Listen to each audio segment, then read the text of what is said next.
लाडक्या बहिणींच्या मे महिन्याच्या अनुदानाची तरतूद आता या संदर्भात आदिवासी विभागाचा विकास निधी महिला व बाल विकास खात्याकडे वळवण्यात आलाय। 335 कोटी 70 लाखांचा निधी महिला व बाल विकास खात्याकडे वळवण्यात आलेला आहे। हा निधी लाडक्या बहिणींना मे महिन्याच्या अनुदानासाठी दिला जाणार। लाडक्या बहिणीचा हप्ता जमा करताना सरकारची दमछाक होते। आदिवासी विकास खात्याचा निधी दर महिन्याला वळवला जाणार अशी माहिती सूत्रांकडून समोर आली आहे। दर महिन्यामध्ये लाडकी बहीण योजनेला कोणत्याही प्रकारे सरकारने निधी नसताना ही घोषणा केली। आम्ही निवडणुकीआधी सांगत होतो। आता सरकार दर महिन्यामध्ये कोणतेही नियोजन पूर्णपणे वर्षभराचं सरकारचं लाडकी बहीण योजनेचं नाही।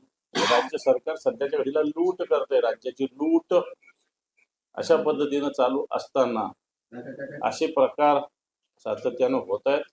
आता सामाजिक न्याय विभागाचा निधी हडपला, आता आदिवासी विभागाचा निधी हडपला आणि मला असं वाटतं हा अन्याय आदिवासी बांधवांवर। लाडक्या बहिणीचे जे योजनेचं बजेट हेड वेगळं आहे, आदिवासी समाजाच्या योजनाचं बजेट हेड वेगळं आहे, सामाजिक न्यायाचं वेगळं आहे। इकडनं तिकडं करता येत नाही आणि त्यामुळं लाडक्या बहिणीच्या वेगळंच बजेट आहे सरकारमध्ये। त्यामुळं मला असं वाटतं हे खोटारडेपणा आहे। हा नुसता त्या ठिकाणी काहीतरी बातम्या देऊन समाजामध्ये सरकारचं नाव बदनाम करण्यासाठी केलेलं कारस्थान आहे। या वर्षामध्ये आदिवासी विभागाची कुठलीही योजना बंद पडणार नाही।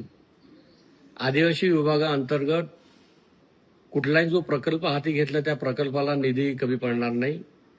त्यामुळे आदिवासी विभागाचा निधी इतरत्र गेला किंवा काय जे याच्यावर जे चिंतन सुरू आहे त्याच्यापेक्षाही आदिवासी विभागाला कुठल्या प्रकारचा निधी कमी पडणार नाही आणि महायुती सरकार 100% आदिवासी समाज आणि आदिवासी विभागाच्या भक्कमपणे पाठीशी असल्यामुळे जर निधी कमी पडण्याची शंका कुशंका जे येत आहे, केंद्र सरकार आणि राज्य सरकार आदिवासी विभागाच्या पूर्ण पाठीशी असल्यामुळे कुठलीही योजना बंद पडणार नाही।